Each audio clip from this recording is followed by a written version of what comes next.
வணக்கங்க. இன்னைக்கு எங்க வீட்டுல கிருஷ்ண ஜெயந்தி கும்பிட போறேன். வாங்க எல்லாரும் பார்க்கலாம். வாங்க, இவர்தான் என்னோட மாயக்கண்ணன். பாருங்க, இதான் என்னோட கிருஷ்ணரு. கிருஷ்ணருக்கு வந்து விளக்கேத்தியாச்சு. அப்புறம் நான் கிருஷ்ணருக்கு என்னெல்லாம் வச்சிருக்கேன்னு பாருங்க. கிருஷ்ண ஜெயந்திக்கு ரொம்ப ரொம்ப முக்கியமானது வெண்ணெய் தாங்க. ஏன் வெண்ணெய் முக்கியம் அப்படின்னா, கிருஷ்ணருக்கு ரொம்ப முக்கியம் வந்து பசுமாடு தான். பசுமாட்டுல இருந்து வர்றது பால், தயிர், மோர், வெண்ணெய் இதெல்லாம் வைக்கிறது வந்து ரொம்பவே விசேஷம். அதனால முக்கியமா வெண்ணெயை வாங்கி வைக்கணும். அதே மாதிரி நமக்கு வீட்டுல என்னென்னலாம் குழந்தைங்க என்னென்ன சாப்பிடுவாங்களோ அது எல்லாமே நம்ம வைக்கலாம். உங்களால என்ன முடியுதோ அதை நீங்க வச்சாலே போதும். அப்புறம் முக்கியமா பால் வைங்க. நீங்க வந்து இது வைக்க முடியல அதை வைக்க முடியலனாலும் பரவாயில்ல, ஜஸ்ட் ஒரு பால் வச்சா கூட போதும். கிருஷ்ணருக்கு அவ்வளவுதான் ஒரு ஆசை எதிர்பார்ப்பாரு. நீங்க அது ஒரு துளசி வச்சாலே போதும், அவர் ரொம்பவே மகிழ்ந்து போவாரு. இப்ப நான் வந்து கிருஷ்ணருக்கு முக்கியமான நான் வந்து இது வச்சாச்சு, மயில் இறகு. பாருங்க, நான் முதல்ல என்னென்ன வாங்கியிருக்கேன் நான் உங்களுக்கு காட்டுறேன். ஃபர்ஸ்ட் பாத்தீங்கன்னா பால் வச்சுட்டேன், பால் வச்சிருக்கேன். அதுக்கப்புறம் அவல் ரொம்ப முக்கியம். அதுக்கப்புறம் நான் வந்து தயிர் வச்சிருக்கேன், தேங்காய் வச்சிருக்கேன். இது வந்து உடச்ச கடலை பர்பி வச்சிருக்கேன், பிஸ்கெட் வச்சிருக்கேன், வெண்ணெய் வச்சிருக்கேன். இது வந்து முறுக்கு கை முறுக்கு பேக்கெட் வச்சிருக்கேன். அதுக்கப்புறம் வந்து இது வந்து வேர்க்கடலை உருண்டை, இது வந்து வெள்ளை எள்ளு உருண்டை, இது வந்து கருப்பு எள்ளு உருண்டை. இதெல்லாம் வந்து ரொம்ப முக்கியமானது. அதுக்கப்புறம் இது வந்து மனோகரம் வச்சிருக்கேன். நெக்ஸ்ட் இதுல பாத்தீங்கன்னா இந்த கல்கண்டு பாத்தீங்களா, டைமண்ட் கல்கண்டு வச்சிருக்கேன். அதுக்கப்புறம் வந்து இது வந்து திராட்சை வச்சிருக்கேன். அதுக்கப்புறம் வந்து நட்ஸ் ஒன்று வச்சிருக்கேன்.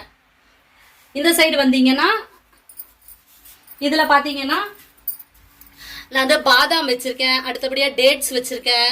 அதுக்கப்புறம் முறுக்கு வச்சிருக்கேன். இது வந்து நட்ஸ் பர்பி வச்சிருக்கேன். இதை வந்து உப்பு சீடைன்னு சொல்லுவாங்க, அதை வந்து இனிப்பு சீடைன்னு சொல்லுவாங்க. நிறைய பேர் என்னன்னா இதை வந்து வெள்ளச்சீடை கருப்பு சீடை, வெள்ளச்சீடை கருப்பு சீடைன்னு சொல்லுவாங்க. அப்படி சொல்லக்கூடாதுங்க.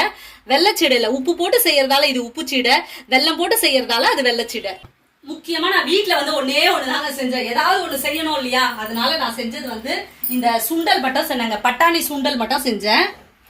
பாருங்க, இது வந்து சுண்டல் பண்ணிட்டேன்.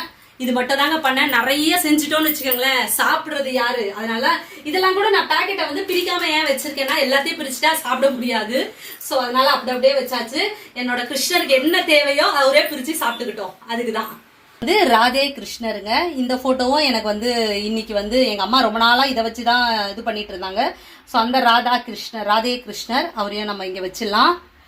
இது வந்து அந்த வெண்ணெய் பானையும் நீங்க இங்க பாத்தீங்களா, வெண்ணெய் பானை பின்னாடியே வச்சிருக்கேன். இதுதான் எங்க வீட்டு கிருஷ்ண ஜெயந்தி. இப்போ வந்து நான் பூஜை பண்ணிடலாம். இந்த கிருஷ்ணருக்கு வந்து நம்மளால முடிஞ்ச ஸ்லோகம் எல்லாமே சொல்லலாம். நான் வந்து எல்லா ஸ்லோகமும் சொல்லிட்டேன். இப்ப நம்ம பூஜை பண்ணி பிரசாதம் எல்லாருக்கும் கொடுத்துட வேண்டியது. கிருஷ்ண ஜெயந்தி இல்லையா, அதனால முக்கியமா நான் என்ன செய்வேன்னா ஸ்ரீமத் பகவத்கீதை படிப்பேங்க. பகவத்கீதை படிச்சோம்னு வச்சுக்கோங்களேன், நம்ம மனசு வந்து ரொம்பவே அமைதியா இருக்கும். அதுவும் இந்த கிருஷ்ண ஜெயந்தி அன்னைக்கு இந்த பகவத்கீதையை படிக்கிறது ரொம்ப சிறப்பு. சில பேருக்கு வந்து இது படிக்கிறது ரொம்ப கஷ்டமா இருக்கும் அப்படிலாம் யோசிச்சீங்கன்னா கவலைப்பட வேண்டாம். இது வந்து இப்பெல்லாம் தூய தமிழ்லயே இருக்குங்க, தமிழ்லயும் இருக்கும். அந்த படிக்கிறதுக்கெல்லாம் கூட ரொம்ப ஈஸியா இருக்கும். சோ நிறைய பேர் படிக்கிறது கஷ்டமா இருக்கு அப்படின்ற மாதிரி நினைக்கிறாங்க. பட் இதை படிக்க ரொம்பவே ஈஸியா, இந்த ஸ்லோகம் எல்லாம் ஈஸியா நம்ம வாயில வந்துருங்க. அதனால உங்களுக்கு வந்து இன்கேஸ் உங்களால படிக்க முடியல அப்படின்னா கூட சும்மா இந்த ஸ்ரீமத் பகவத்கீதையை வந்து வீட்டுல வாங்கி வைக்கிறது ரொம்பவே நல்லதுங்க. வீட்டுல வச்சோம்னா ரொம்ப என்ன சொல்றது, ரொம்ப நல்லதுன்னு சொல்லுவாங்க. சில பேர் சொல்லுவாங்க இதை வச்சா வீட்டுல சண்டை வரும் அந்த மாதிரிலாம் சொல்றாங்க. அப்படிலாம் ஒண்ணுமே கிடையாது.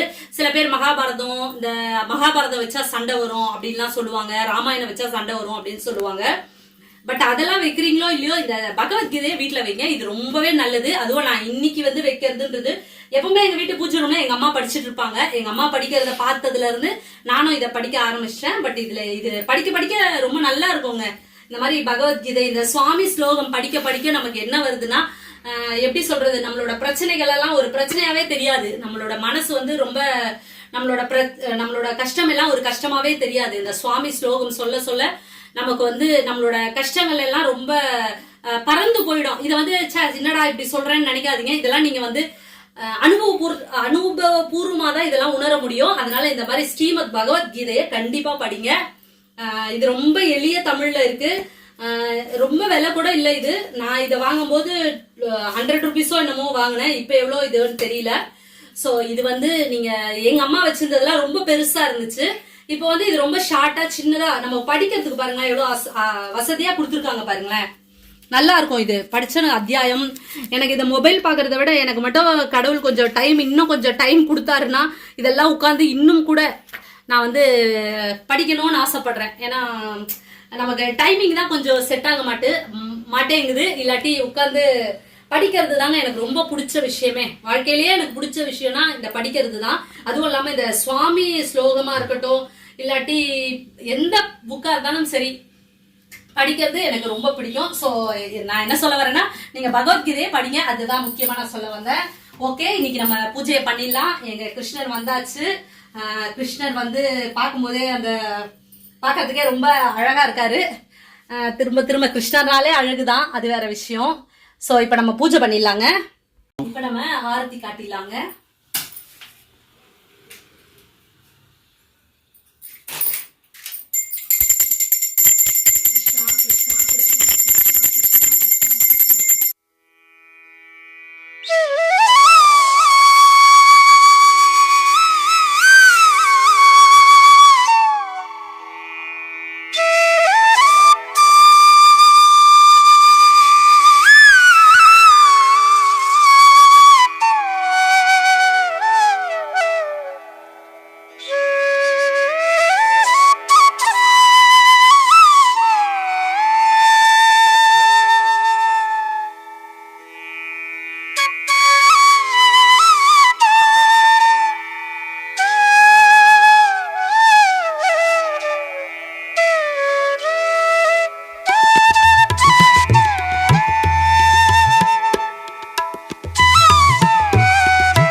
எல்லாரும் எங்க கிருஷ்ணரை பார்த்துருப்பீங்க.